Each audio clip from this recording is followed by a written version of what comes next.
name is Kiaunna, and I'm a Chinese Indigenous advocate from Thunder Bay, Ontario. I was born in Winnipeg, but I grew up here in the foster care system. My primary focus is facilitating workshops for youth and child welfare with my partner Sarah Otto since 2019. I take care of my 2 younger brothers with FASD, and I work a variety of positions in the advocacy community. My past trauma would definitely equate to why I can't speak. I grew up in a variety of different households where you had to be calculated about what you brought up about yourself and what you let them see, because they came from a variety of different backgrounds and would have different rules and regulations at different homes. So you wanted to make sure you fit in.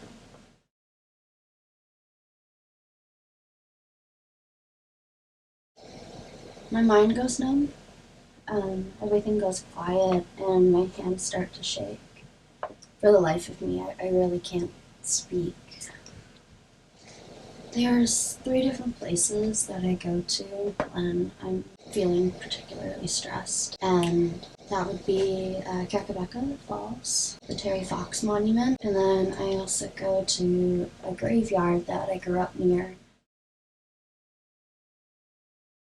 I have a variety of different ways of dealing with stress, but the main one would be writing poetry or making music. I have a variety of different instruments that I like to play, including bass, guitar, violin, and I write all my own music. I have a variety of them, but the main one is my nightmare protocol, which I learned from my trauma therapist. She taught me that when you are in a period of distress or after you wake up from a nightmare, you should write down the experience as vividly as possible, and then at the end change how it ends. So whatever traumatic part of the dream or the event that's happening, you rewrite into something of your own creation, and over time you just reread the new stories and cause yourself to reprogram what you remember.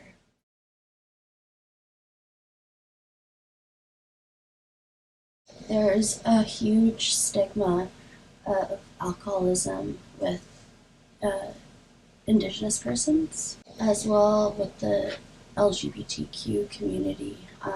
Alcoholism is a huge, rampant part of the community and how we deal with stress, just because it has been deemed okay to do so by the general public.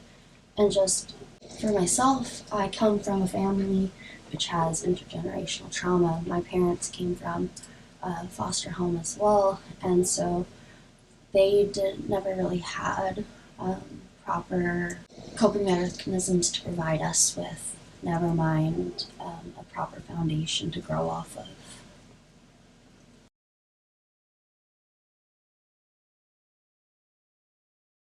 A huge part of mental health is involving others with the community and making awareness of the cause. It's so important that the general public is aware that mental health is not to be pushed under the table. Everyone has mental health and needs to upkeep it. As well, it's so important to educate oneself on how to deal with stress and ask yourself or another person if they seem stressed, if they would like to be distracted or discuss the event that's going on.